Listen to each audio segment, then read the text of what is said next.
ഇന്നത്തെ ഈ ഒരു വീഡിയോ വളരെ സ്പെഷ്യലാണ് എന്നെ സംബന്ധിച്ചോളം. കാരണം നമ്മൾ ഈ ഒരു ചാനൽ 5 വർഷത്തിന് മുകളിലായി മലയാളത്തിൽ ആപ്പിൾ ഒള്ളി കണ്ടൻറ്റ് മാത്രം ചെയ്തു വരുന്നു. ഇപ്പോൾ ഈ ഒരു 5 വർഷത്തെ യാത്രയിൽ തുടക്കകാലം മുതൽ ഇപ്പോഴും വളരെ കൺസിസ്റ്റൻ്റ് ആയിട്ട് എനിക്ക് സപ്പോർട്ട് തരുന്ന ധാരാളം സബ്സ്ക്രൈബേഴ്സ് ഉണ്ട്. അങ്ങനെ സപ്പോർട്ട് ചെയ്യുന്ന എൻ്റെ സബ്സ്ക്രൈബേഴ്സിന് ഞാൻ ഡെഡിക്കേറ്റ് ചെയ്യുന്ന ഒരു സ്പെഷ്യൽ വീഡിയോ ആണ് ഇതെനിക്ക് 100% ഉറപ്പാണ്. മലയാളത്തിലും മറ്റൊരു ചാനലിലും നിങ്ങൾക്ക് ഇങ്ങനെ ഒരു കണ്ടൻറ്റ് ലഭിച്ചിട്ടില്ല, നിങ്ങൾ കണ്ടിട്ടുമില്ല, ഇനി കാണാനും പോകുന്നില്ല. അപ്പോൾ ഇന്നത്തെ ഈ ഒരു സ്പെഷ്യൽ വീഡിയോയിലേക്ക് നിങ്ങൾക്കെല്ലാവർക്കും സ്വാഗതം. അമേരിക്കയിലെ കാലിഫോർണിയ എന്ന് പറയുന്ന സംസ്ഥാനത്തെ ക്യൂപ്പർചിനോ എന്ന് പറയുന്ന സ്ഥലത്താണ് ആപ്പിളിൻ്റെ ഹെഡ് ക്വാർട്ടേഴ്സ് സ്ഥിതി ചെയ്യുന്നത്. 1993 ആദ്യത്തെ ആപ്പിൾ ക്യാമ്പസ് ആപ്പിൾ സ്റ്റാർട്ട് ചെയ്തത്. അന്നത്തെ ആപ്പിൾ ക്യാമ്പസ് എന്ന് പറയുന്നത് ഈ ഒരു ഇമേജിൽ കാണുന്നതാണ്. 93 ആരംഭിച്ച ഈ ഒരു ക്യാമ്പസിൻ്റെ മറ്റൊരു പേരാണ് ഇൻഫിനിറ്റി ലൂപ്പ്. കാരണം ഇതിങ്ങനെ ലൂപ്പ് വട്ടത്തിലാണ് ഈ ഒരു ക്യാമ്പസ് സ്ഥിതി ചെയ്യുന്നത്. അതുകൊണ്ട് തന്നെ ഇതിൻ്റെ പല പല ബ്ലോക്കുകൾക്ക് പല പല പേരുകളാണ്. ഇൻഫിനിറ്റി ലൂപ്പ് 1, 2, 3 എന്നുള്ള പല പേരുകളിലാണ് ഓരോ ബ്ലോക്കുകളും അറിയുന്നത്. അതിനുശേഷം 2017 നിങ്ങളിപ്പം വീഡിയോസിലൊക്കെ കാണുന്ന ആപ്പിളിൻ്റെ പല ഇവൻറ്റുകളിലും വളരെ കീ ആയിട്ട് എടുത്ത് കാണിക്കുന്ന ഒരു സ്ഥലമാണ് ആപ്പിളിൻ്റെ പാർക്ക്, അതായത് ആപ്പിളിൻ്റെ ഇപ്പോഴത്തെ ആ വലിയ സ്പേസ്ഷിപ്പ് ക്യാമ്പസ്. അതുകൊണ്ട് തന്നെ കൊച്ചിയിലെ മുതലുള്ള എൻ്റെ ഒരു ആഗ്രഹമാണ് എന്തെങ്കിലും ഒരു അവസരം കിട്ടിയാൽ ആപ്പിളിൻ്റെ ക്യാമ്പസ് അല്ലെങ്കിൽ ആപ്പിളിൻ്റെ ഹെഡ് ക്വാർട്ടേഴ്സ് വിസിറ്റ് ചെയ്യണം. പക്ഷേ ഈ ഒരു വിസിറ്റിൻ്റെ പ്രധാനപ്പെട്ട ഉദ്ദേശം എന്ന് പറയുന്നത് ലോകത്ത് വേറെ എവിടെയും കിട്ടത്തില്ല, ആപ്പിളിൻ്റെ ഈ ഒരു ക്യൂപ്പർചിനോയിലെ ക്യാമ്പസിൽ മാത്രം അവൈലബിൾ ആയേക്കുന്ന ആപ്പിളിൻ്റെ കുറച്ച് മെർച്ചൻഡൈസ് ഉണ്ട്. അത് എങ്ങനെയെങ്കിലും സ്വന്തമാക്കണം. അങ്ങനെ 2025 ഞാൻ എൻ്റെ ആ ഒരു ആഗ്രഹം സാധിച്ചെടുത്തേക്കുവാണ്. എനിക്ക് പേഴ്സണലി വിസിറ്റ് ചെയ്യാൻ സാധിച്ചില്ലെങ്കിലും എൻ്റെ പേരൻസിന് പോകാൻ സാധിച്ചു, ആപ്പിൾ ക്യാമ്പസ് വിസിറ്റ് ചെയ്യാൻ സാധിച്ചു. അങ്ങനെ ഞാൻ കുറച്ച് വർഷങ്ങളായിട്ട് ആഗ്രഹിക്കുന്ന ആപ്പിളിൻ്റെ കുറച്ച് മെർച്ചൻഡൈസുകൾ അത് ആപ്പിളിൻ്റെ വിസിറ്റർ സെൻറ്ററിൽ നിന്ന് പർച്ചേസ് ചെയ്യാൻ സാധിച്ചു. ഇത് ഞാൻ പറഞ്ഞ പോലെ ലോകത്ത് നിങ്ങൾക്ക് വേറെ എവിടെ ഒരു ആപ്പിളിൻ്റെ സ്റ്റോറിൽ പോയാൽ പോലും ഈ ഐറ്റങ്ങൾ ലഭിക്കത്തില്ല. ഇത് ആപ്പിളിൻ്റെ ക്യൂപ്പർചിനോയിലെ ഈ ഒരു വിസിറ്റർ സെൻറ്ററിൽ പോയാൽ മാത്രമേ ലഭിക്കത്തുള്ളൂ. അപ്പോൾ എന്തൊക്കെയാണ് ആപ്പിളിൻ്റെ ക്യാമ്പസിൽ നിന്ന് നമ്മൾ പർച്ചേസ് ചെയ്തിട്ടുള്ള മെർച്ചൻഡൈസുകൾ, അതോടൊപ്പം തന്നെ ആ ഒരു ആപ്പിൾ ക്യാമ്പസിൻ്റെ കുറച്ചൊരു വാക്ക് അറൗണ്ടുമാണ് ഞാൻ നിങ്ങളുമായിട്ട് ഷെയർ ചെയ്യുന്നത്. This is going to be a different experience, so hope. അപ്പോൾ ഞാനിവിടെ ഷെയർ ചെയ്യുന്ന ഈ ഒരു ഫുട്ടേജ് എന്ന് പറയുന്നത് ആപ്പിൾ പാർക്ക്, ആപ്പിളിൻ്റെ കറണ്ട് ഹെഡ് ക്വാർട്ടേഴ്സ് ആയിട്ടുള്ള ആപ്പിൾ പാർക്കിൻ്റെ വിസിറ്റേഴ്സ് സെൻറ്ററിലേക്കുള്ള വഴിയാണ്.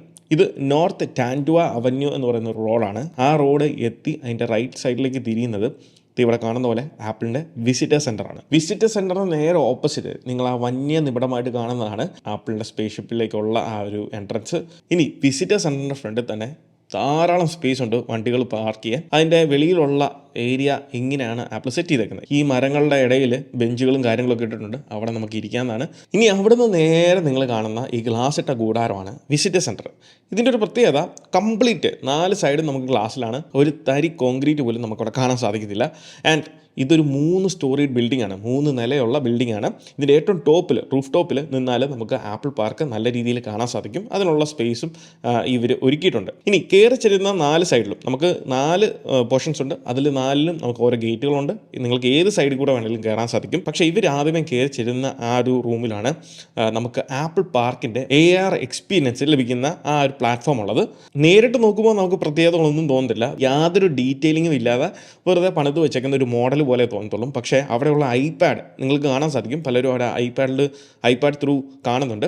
സോ ഐപാഡിലൂടെയാണ് നമ്മൾ ഈ ഒരു AR എക്സ്പീരിയൻസ് ചെയ്യുന്നത്. അതിലൂടെ നമ്മൾ കാണുമ്പം സകല പച്ചപ്പുകളും ഹരിതാപയും അതോടൊപ്പം തന്നെ എന്തൊക്കെ ബിൽഡിങ്ങുകളാണ് അതിൽ കൊടുത്തിരിക്കുന്നത്, അതിൻ്റെ ടണൽസ്, അതിൻ്റെ ഓപ്പണിങ്സ് എല്ലാം തന്നെ നിങ്ങൾക്ക് വളരെ വ്യക്തമായിട്ട് കാണാൻ സാധിക്കും. ഇതിൻ്റെ ഡീറ്റെയിൽസ് എല്ലാം പക്കയാണ്. കാരണം നമ്മൾ നോക്കുന്ന ഏത് ബിൽഡിംഗ് ആണോ അതിനകത്തെ സ്ട്രക്ചറും അതിൻ്റെ ഇൻറ്റേർണൽ ഓരോ സ്റ്റോറുകളും, അതായത് ഓരോ നിലകളിൽ എന്തൊക്കെയാണ് കൊടുത്തേക്കുന്നത് എന്നുള്ളത് വ്യക്തമായിട്ട് കാണാൻ സാധിക്കും. അതിൽ ടാപ്പ് ചെയ്താൽ മാത്രം മതി, അതിൻ്റെ ഡീറ്റെയിൽസ് നമുക്കവിടെ വ്യക്തമായിട്ട് കാണാൻ സാധിക്കും. ആൻഡ് മൊത്തത്തിലുള്ള ഓവർവ്യൂ, ഒരു ബേർഡ്സ് വ്യൂ ആണ് നിങ്ങൾക്ക് ഈ ഒരു പ്ലാറ്റ്ഫോമിലൂടെ നോക്കുമ്പോൾ കാണാൻ സാധിക്കുന്നത്. ഈ ഒരു ബിൽഡിംഗ് നിങ്ങൾക്ക് എല്ലാവർക്കും തന്നെ അറിയാം. കാരണം ഓരോ ഇവന്റ് വീഡിയോയിലും ടിമ്മണ്ണം വന്നിട്ട് നടക്കുന്നതും വീഡിയോ ഷൂട്ട് ചെയ്യുന്നതെല്ലാം തന്നെ ഈ ഒരു ബിൽഡിങ്ങിന് ഫ്രണ്ടിൽ വെച്ചാണ്. ഇതിൻ്റെ പല ആംഗിളിൽ നിന്നുള്ള ഫുട്ടേജുകളും നമ്മൾ ഓൾറെഡി കണ്ടിട്ടുണ്ട്. ഇതിലെ അടുത്ത സെക്ഷൻ എന്ന് പറയുന്നത് ഗാഡ്ജറ്റ്സുകൾ, കാര്യങ്ങളെല്ലാം സെറ്റ് ചെയ്തേക്കുന്ന സ്ഥലമാണ്. ഇവിടെ നമുക്ക് ആപ്പിളിൻ്റെ ലോകത്ത് അവൈലബിൾ ആയിരിക്കുന്ന എല്ലാ പ്രോഡക്ട്സുകളും അതോടൊപ്പം സ്പെഷ്യൽ പെർക്കുകളും പല ആക്സസറീസ് അവിടെ വെച്ചിരിക്കുന്നതും. അത് കഴിയുമ്പോൾ ഒരു ലിഫ്റ്റിൻ്റെ ഏരിയ ആണ്, സ്റ്റെയർ കേസും ലിഫ്റ്റും ചേർന്നിട്ടുള്ള ഏരിയ ആണ്. അതിൻ്റെ ഏറ്റവും അറ്റത്താണ് കഫേ മാക്, അതായത് ആപ്പിളിൻ്റെ സ്വന്തം കഫേയാണിത്. ഇവിടെ യൂഷ്വൽ കഫേസിൽ അവൈലബിൾ ആയിരിക്കുന്ന എല്ലാ സ്നാക്കുകളും കോഫിയും ടീയും എല്ലാം ലഭിക്കും. പക്ഷേ ഇതിൻ്റെ ഒരു പ്രത്യേകത, നമ്മൾ കോഫി ഓർഡർ ചെയ്യുവാണെങ്കിൽ അതിൽ ആപ്പിളിൻ്റെ ലോഗോ അവർ ആ ഒരു ഫോം ഉപയോഗിച്ച് സെറ്റ് ചെയ്ത് തരും എന്നുള്ളതാണ്. പിന്നെ ഏറ്റവും റൂഫ് ടോപ്പിലാണ്. റൂഫ് ടോപ്പിൽ നിന്നുള്ള കാഴ്ച കുറച്ചേ ഉള്ളൂ, പക്ഷേ നിങ്ങൾ അങ്ങ് അകലെ കാണുന്ന അതാണ് ആ വട്ടത്തിലിരിക്കുന്ന ആപ്പിളിൻ്റെ സ്പേസ് ഷിപ്പ്. സോ കഫേ മാക്കിൽ നിന്നൊരു കോഫി മേടിച്ചാൽ ഇവിടെ ഇരുന്നുകൊണ്ട് ഈ കാഴ്ച കണ്ടുകൊണ്ട് നമുക്കൊരു കോഫി ഈവനിങ് ആസ്വദിക്കാൻ സാധിക്കുന്നതാണ്. അപ്പോൾ അത്രയേ ഉള്ളൂ നമ്മളുടെ ഈ ഒരു വിസിറ്റേഴ്സ് പാർക്ക് ടൂറ്. അപ്പോൾ ഇത്രയും ഐറ്റംസ് ആണ് നമ്മൾ ആപ്പിളിൻ്റെ ക്യാമ്പസിൽ നിന്ന് പർച്ചേസ് ചെയ്തത്. എനിവേ ഇത് അൺബോക്സ് ചെയ്ത് ഇത് ഓരോന്ന് എന്തൊക്കെയാണെന്ന് നോക്കാം. അതിലേക്ക് പോകുന്നതിന് മുന്നേ thanks to my dad and mom. കാരണം അവരില്ലാന്നുണ്ടെന്നുണ്ടെങ്കിൽ എനിക്കിത് ഒരിക്കലും ഇതിങ്ങനെ നിങ്ങളുടെ മുന്നിൽ അൺബോക്സ് ചെയ്യാൻ സാധിക്കത്തില്ല. Thanks to them, thank you so much. So ഇതിലെ ആദ്യത്തെ ഐറ്റം എന്ന് പറയുന്നത് നിങ്ങൾക്ക് ഗസ് ചെയ്യാൻ സാധിക്കുമോ എനിക്ക് അറിഞ്ഞുകൂടാ. ഈ ഒരു ഷേപ്പും കാര്യങ്ങളൊക്കെ കാണുമ്പം ചില ആളുകൾക്കെങ്കിലും മനസ്സിലാവും. Of course this is A pen. Apple നമുക്കറിയാം, ആപ്പിൾ പ്രോഡക്ട്സ് എല്ലാം കാർബൺ ന്യൂട്രലാണ്. അതുകൊണ്ട് തന്നെ അതിൽ വരുന്ന ബോക്സ് പോലും പേപ്പറാണ്. ഇതും അതുപോലെ തന്നെ ഒരു പേപ്പർ മെറ്റീരിയലാണ്, കാർഡ്ബോർഡ് മെറ്റീരിയലാണ്. പക്ഷേ ഇതിൽ അനോയിങ് ആയിട്ട് തോന്നിയൊരു കാര്യം, ഇത് വന്ന് റാപ്പ് ചെയ്തിരുന്ന ഈ ഒരു പ്ലാസ്റ്റിക് കവറിംഗ് ആണ്, റാപ്പിംഗ് ആണ്, അത് പ്ലാസ്റ്റിക്കാണ്. സോ അത് ആപ്പിൾ ശ്രദ്ധിക്കേണ്ടിയിരിക്കുന്നു. ആപ്പിൾ 100% കാർബൺ ന്യൂട്രൽ ആകണമെന്നുണ്ടെങ്കിൽ ഈ ഒരു സംഭവത്തിനകത്ത് പ്ലാസ്റ്റിക് ഒഴിവാക്കണം. ഇത് മറന്നുപോയത് കൊണ്ടായിരിക്കാം മേ ബി. എനിവേ നമുക്കിത് ഓപ്പൺ ചെയ്യാം. ഇത് ആ സൗണ്ട്, അതാണ് ഇതിൻ്റെ ഹൈലൈറ്റ് എന്ന് പറയുന്നത്. സോ ഇങ്ങനെയാണ് ആപ്പിളിൻ്റെ പെൻ വരുന്നത്.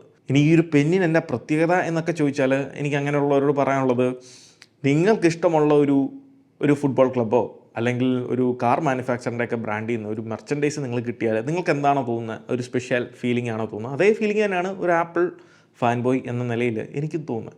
അതാണ് ഇതിൻ്റെ സ്പെഷ്യാലിറ്റി എന്ന് പറയുന്നത്. എനിവേ ഇതിനകത്ത് ഇതിൻ്റെ ഹൈലൈറ്റ് എന്ന് പറയുന്നത് ഓഫ് കോഴ്സ് ഇതിലും നമുക്ക് ആ ഒരു ആപ്പിൾ ലോഗോ കാണാൻ സാധിക്കും. സോ പെന്നിൽ ആപ്പിൾ ലോഗോ ഉണ്ട്. സോ ധൈര്യമായിട്ട് നമുക്കിത് പോക്കറ്റിൽ ഇട്ടുകൊണ്ട് പോകാം, 10 ആൾക്കാരെ കാണിക്കുകയും ചെയ്യാം. പട്ടി ഷോ കാണിക്കാൻ പറ്റിയ സാധനമാണ്. പക്ഷേ ഇത് ഞാൻ വെളിയിലെടുക്കൂല, ഇത് അത്രയ്ക്കും സ്പെഷ്യലാണ്. ഇതൊരു നോർമൽ സിൽവർ പെൻ, അത്രേ ഉള്ളൂ. സിൽവർ കളറാണ്, ഇതിൻ്റെ ഫുൾ ബോഡി സിൽവർ കളറാണ്. പക്ഷേ ഇത് ഓപ്പൺ ചെയ്യുന്നത് എങ്ങനെയാണെന്ന് വെച്ചാൽ ഇത് ട്വിസ്റ്റ് ചെയ്യണം. നമ്മൾ മേലത്തെ ഈ പോർഷൻ ക്ലിക്ക് ചെയ്താൽ പറ്റില്ല, പ്രസ് ചെയ്താൽ പറ്റില്ല. അതിന് പകരം നമ്മൾ ഇതിങ്ങനെ ട്വിസ്റ്റ് ചെയ്യണം. ഇതിന് ഏറ്റവും ടോപ്പിൽ ഒരു കാര്യം എഴുതിയിട്ടുണ്ട്, റെട്രോ 1951. സോ 51-ലെ അതേ സെയിം ഡിസൈനാണ് ഇപ്പോഴും ഫോളോ ചെയ്യുന്നത്. സോ അങ്ങനെയാണ് ഇതിൻ്റെ ആ ഒരു ഡിസൈൻ എന്ന് പറയുന്നത്. ഇതിനെ സ്പെഷ്യൽ ആകുന്ന 2 കാര്യങ്ങളാണ്. ഒന്ന്, ഇതിൻ്റെ അവൈലബിലിറ്റി. ഇത് നമുക്ക് ഒരു സർട്ടൺ ലൊക്കേഷനിൽ മാത്രമേ ലഭിക്കത്തുള്ളൂ. 2, ഇതിൽ ഈ ലോഗോ ഉണ്ട്. അത് തന്നെയാണ് ഇതിൻ്റെ കാര്യം. കാരണം ഇങ്ങനൊരു സംഭവം വെച്ചിരിക്കുന്നത് ഏത് ബ്രാൻഡും ആയിരിക്കും. ഇപ്പോൾ ഗൂഗിളിനുണ്ട്, ഫേസ്ബുക്കിനുണ്ട്, ഇങ്ങനെയുള്ള എല്ലാ പ്ലാറ്റ്ഫോമുകൾക്കും അവരുടേതായിട്ടുള്ള മെർച്ചൻഡൈസുകൾ അവർ പ്രൊവൈഡ് ചെയ്യുന്നുണ്ട്. ഈ മെർച്ചൻഡൈസ് പർച്ചേസ് ചെയ്യുന്നത് തീർച്ചയായിട്ടും അതിനോട് അത്രയധികം ഭ്രാന്തുള്ളവരും അല്ലെങ്കിൽ അത്രയധികം താല്പര്യവും ഇഷ്ടമുള്ളവർ മാത്രമേ പോയി ഇത് പർച്ചേസ് ചെയ്തുള്ളൂ എന്നുള്ള കാര്യം 100% ഉറപ്പാണ്. അടുത്ത ഐറ്റം, ഇത് നിങ്ങൾക്ക് ഇപ്പോൾ തന്നെ ഗസ് ചെയ്യാം. മിക്ക ആളുകൾക്കും മനസ്സിലാകും ഇതെന്താ സംഭവം എന്നുള്ളത്. ഇത് ആപ്പിളിൻ്റെ റൂബിക്സ് ക്യൂബ് അല്ല, ഇത് ആപ്പിളിൻ്റെ മഗ്ഗാണ്, വേറൊന്നുമല്ല, മഗ്ഗാണ്. ഇതിൻ്റെ പ്രൈസ് ഇവിടെ കൊടുത്തിട്ടുണ്ട് $25 ആണ്. ഇനി പെന്നിൻ്റെ പ്രൈസ് എന്ന് പറയുന്നത് $35 ആണ്. അങ്ങനെ ടോട്ടൽ $60 ആയിട്ടുണ്ട് ഈ 2 പ്രോഡക്റ്റുകൾ തന്നെ പർച്ചേസ് ചെയ്തപ്പോൾ. അപ്പോൾ ഇതിങ്ങനെ ഓപ്പൺ ചെയ്യാം. ഓപ്പൺ ചെയ്യുന്നതിന് മുകളിൽ തന്നെ ഇനി ഇതിൻ്റെ മേക്കിംഗ് എവിടെയാണെന്നുള്ളത് എഴുതിയിട്ടുണ്ട്. ജപ്പാൻ ഐറ്റമാണ്. ഇത് ഏത് കമ്പനിയാണ് ആപ്പിളിന് വേണ്ടി ഇത് നിർമ്മിച്ച് മാനുഫാക്ചർ ചെയ്ത് കൊടുക്കുന്നതെന്നുള്ള പേരും അവിടെ കൊടുത്തിട്ടുണ്ട്. ഓപ്പൺ ചെയ്യുമ്പം ഇത്രയുള്ള ഐറ്റം, വലിയ സംഭവങ്ങളൊന്നുമില്ല, ഒരു യൂഷ്വൽ സാധാ മഗ്, കോഫി മഗ്. അപ്പോൾ ഇതാണ് ആപ്പിളിൻ്റെ മഗ്. ഓഫ് കോഴ്സ് അതിലും ആപ്പിൾ ലോഗോ ഉണ്ട്. ഇതൊരു സെറാമിക് മഗ്ഗാണ്. നമുക്കറിയാം Apple watch, ceramic Apple watch Apple കൊണ്ടുവന്നിട്ടുണ്ടായിരുന്നു. പക്ഷേ അതേ സെറാമിക് ക്വാളിറ്റി ഒന്നുമല്ല, ഇത് സാധാ സെറാമിക് മഗ്ഗാണ്. വേറെ സ്പെഷ്യലായിട്ടൊന്നുമില്ല. ആകെ ഇതിനെ സ്പെഷ്യലാക്കുന്ന ഈ ലോഗോ വന്നാണ്. പക്ഷേ ഇതിനകത്ത് ഒരു പോരായ്മ എനിക്ക് തോന്നിയത്, ഇതിൻ്റെ ഈ സൈഡിൽ മാത്രമേ ലോഗോ ഉള്ളൂ, ഇതിൻ്റെ ഇപ്പുറത്തെ സൈഡിൽ ആപ്പിൾ ലോഗോ വെച്ചിട്ടില്ല. സോ വിച്ച് മീൻസ് നമുക്ക് പട്ടി ഷോ കാണിക്കാൻ സാധിക്കത്തില്ല എന്നുള്ളതാണ്. ഞാൻ ഇനിയിപ്പോൾ വീട്ടിൽ കൂടെ അങ്ങോട്ടും ഇങ്ങോട്ടും നടക്കുമ്പോൾ ഈ കാപ്പി കൊണ്ടുപോകുമ്പോൾ ഇങ്ങനെ ഈ കൈ പിടിക്കേണ്ടി വരും. കാരണം അപ്പുറത്തെ സൈഡിൽ ലോഗോ ഇല്ല. അപ്പോൾ അപ്പുറത്തെ സൈഡിൽ ലോഗോ ഉണ്ടായിരുന്നു, നമുക്ക് ഇഷ്ടമുള്ള രീതിയിൽ എനിക്ക് റൈറ്റ് ഹാൻഡിൽ പിടിക്കായിരുന്നു. സോ അത് സാധിക്കത്തില്ല, അതൊരു പോരായ്മ തന്നെയാണ്. അപ്പോൾ അടുത്ത പ്രാവശ്യം അത് ശ്രദ്ധിക്കുക. നമുക്ക് റൈറ്റ് സൈഡിലും ലെഫ്റ്റ് സൈഡിലും ഇതിൻ്റെ ലോഗോ കൊടുക്കേണ്ടതാണ്. ഓഫ് കോഴ്സ് നമുക്ക് ബാക്കിയുള്ള പ്രോഡക്റ്റിലുള്ള പോലെ ആ ഒരു മെയ്ഡ് ക്വാളിറ്റി അല്ലെങ്കിൽ ആ ഒരു ആപ്പിളിൻ്റെ ഒരു ഗ്യാരണ്ടീഡ് ക്വാളിറ്റി നമുക്കിതിൽ ഫീൽ ചെയ്യും. ഇനി ഇത് ആപ്പിളിൻ്റെ ആയതുകൊണ്ട് ഞാൻ കാപ്പി കുടിക്കുമെന്ന് ചോദിച്ചാൽ തീർച്ചയായിട്ടും ഞാൻ കാപ്പി കുടിക്കും. അതിനാണ് ഇത് മേടിച്ചേക്കുന്നത്. ഇതിൻ്റെ താഴെ ഭാഗത്ത് നമ്മൾ മുന്നേ കണ്ട പോലെ തന്നെ ജപ്പാൻ ആ ഒരു ബ്രാൻഡിൻ്റെ പേരും കാര്യങ്ങളൊക്കെ കൊടുത്തിട്ടുണ്ട്. അപ്പോൾ ഇത്രയേ ഉള്ളൂ ആപ്പിളിൻ്റെ കോഫി മഗ് എന്ന് പറയുന്നത്. ഇനി ഈ ബോക്സിൽ തന്നെ വെക്കാം. പക്ഷേ ഇതിനകത്ത് ഒരു യൂസർ മാനുവലൊക്കെ കിടപ്പുണ്ട്. കോഫി മഗ്ഗിന് എന്തിന് യൂസർ മാനുവൽ എന്ന് എനിക്കിപ്പോഴും മനസ്സിലായില്ല. എനിവേ കോഫി കുടിക്കാൻ യൂസർ മാനുവലൊന്നും ഒരു ആവശ്യമില്ല. അങ്ങനെ ആ 2 ഐറ്റവും കഴിഞ്ഞു. ഇനിയുള്ളത് ഈ 2 ഐറ്റംസാണ്. ഇതെന്താ സംഭവം എന്ന് വെച്ചാൽ ഈ ഒരു അവാർഡ് പെട്ടി പോലെ അല്ലെങ്കിൽ ആപ്പിളിൻ്റെ ഒരു ഐപാഡൊക്കെ വരുന്ന പോലത്തെ ബോക്സിൽ വരുന്ന ഐറ്റം എന്ന് പറയുന്നത് ആപ്പിളിൻ്റെ ടീഷർട്ടാണ്. അതായത് ആപ്പിളിൻ്റെ അവിടെ മാത്രം അവൈലബിൾ ആയിരിക്കുന്ന മെർച്ചൻഡൈസിലൊന്നാണ് ടീഷർട്ട്. സോ ടീഷർട്ട് ഉണ്ട്, അതോടൊപ്പം തന്നെ നേരത്തെ ഒരു ജാക്കറ്റ് ഉണ്ടായിരുന്നു. പക്ഷേ ഇപ്പം ആപ്പിൾ ജാക്കറ്റ് പ്രൊവൈഡ് ചെയ്യുന്നില്ല. അതെൻ്റെ ഒരു നോട്ടപ്പുള്ളിയായിരുന്നു. പക്ഷേ ആപ്പിൾ അത് അൺഫോർച്ചുനേറ്റ്ലി സ്റ്റോപ്പ് ചെയ്തു. ഇത് ടീഷർട്ട് ഇപ്പം കണ്ടിന്യൂ ചെയ്യുന്നത്. പിന്നെ ഉള്ളതാണ് ഇതുപോലത്തെ മഗ്, പിന്നെ നോട്ട്ബുക്ക്, പെന്ന്, ഇങ്ങനെ ഇത്തരം 2, 3, 4 ഐറ്റംസാണ് ആപ്പിൾ പ്രൊവൈഡ് ചെയ്യുന്നത്. കാണുമ്പോൾ ഈ ബോക്സ് വന്നേക്കുന്ന അടിപൊളിയാണ്. കാരണം ആപ്പിളിൻ്റെ ഒരു പ്രീമിയം എന്തോ ഒരു സാധനം നമ്മൾ മേടിച്ച ഒരു ഫീലിംഗ് ആണ്. പക്ഷേ ഇത് ടീഷർട്ടാണ്. അപ്പോൾ ബ്ലാക്ക് കളറിലുള്ള ടീഷർട്ടാണ്. അപ്പോൾ ഇതിങ്ങനെയാണ് വരുന്നത്.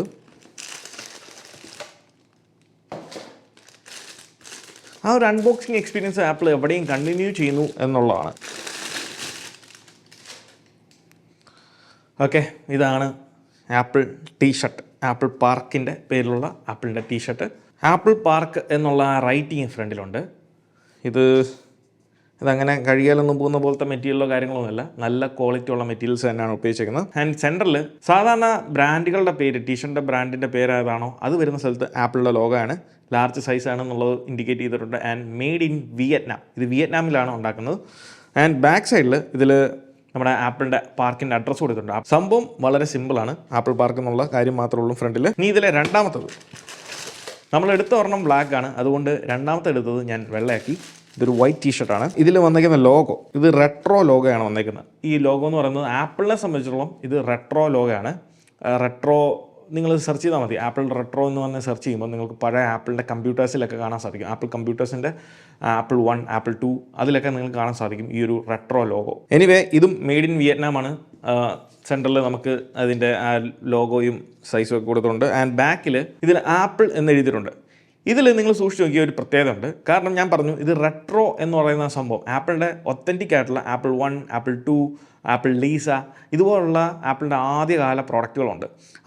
അതിലൊക്കെ വന്നിരുന്ന ലെറ്ററിംഗ് ആണ്, ഫോണ്ടാണ് ഈ കൊടുത്തിരിക്കുന്നത്. ആപ്പിൾ കമ്പ്യൂട്ടേഴ്സ് എന്നുള്ളത് ഈ ഫോണ്ടിലാണ് കൊടുത്തിരുന്നത്. അതാണ് ഈ ഒരു ആപ്പിൾ ഫോണ്ടിൽ വന്നേക്കുന്നത്. സാധാരണ നമ്മൾ കാണുന്ന പോലത്തെ ആപ്പിൾ ഫോണ്ട് ഇങ്ങനെയല്ല. ഇപ്പോഴത്തെ നമ്മൾ ആപ്പിൾ എന്നുള്ള എഴുതിയിരിക്കുന്നത് നിങ്ങൾ നോക്കിയാൽ മനസ്സിലാവും ഈ ഒരു ഫോണ്ടല്ല. അതിനെ ആ ഒരു പഴയ കാലത്തെ ആപ്പിളിൻ്റെ ആ ഒരു റെട്രോ ഐറ്റംസിനെ സൂചിപ്പിക്കുന്നതാണ് ഈ ലോഗോയും അതോടൊപ്പം തന്നെ ഈ റൈറ്റിങ്ങും. സോ ആ ഒരു റെട്രോ ടച്ച് ഇതിൽ ആ ഒരു വൈബ് ആപ്പിൾ കീപ്പ് ചെയ്യുന്നുണ്ട്. അങ്ങനെ ഇത്ര ഐറ്റംസാണ് ഞാൻ കുറേ വർഷങ്ങളായിട്ട് ആഗ്രഹിക്കുന്ന കുറച്ച് ഐറ്റംസാണ്. ഒരു എന്തൂസിയാസ്റ്റ്, ഇപ്പം എല്ലാത്തിനകത്തും ഒരു ബ്രാൻഡിനെ താല്പര്യപ്പെടുന്ന അല്ലെങ്കിൽ അതിനോട് ഭയങ്കരമായിട്ട് അടങ്ങാത്തത്രയും താല്പര്യം ഇഷ്ടം ഉള്ള ഒരാളെ സംബന്ധിച്ചിടത്തോളം അവർക്കിതൊരു വലിയ കാര്യം തന്നെയാണ്. സോ എന്നെ സംബന്ധിച്ചിടത്തോളം ആപ്പിൾ ഫാൻ ബോയ് അല്ലെങ്കിൽ ആപ്പിൾ എന്തൂസിയാസ്റ്റ് എന്നുള്ള രീതിയിൽ നോക്കുമ്പോൾ ഇതെനിക്ക് വലിയൊരു അച്ചീവ്മെൻ്റ് ആണ്. അപ്പോൾ ഈ ഒരു വീഡിയോ നിങ്ങൾക്ക് ഇഷ്ടമായെന്ന് വിചാരിക്കുന്നു. ഈ വീഡിയോ ഇഷ്ടമായാൽ തീർച്ചയായിട്ടും പോയി നമ്മുടെ ലൈക്ക് ബട്ടൺ സ്മാഷ് ചെയ്യുക. So once again this is me Milan. Catch you guys in the next video. Until then, peace.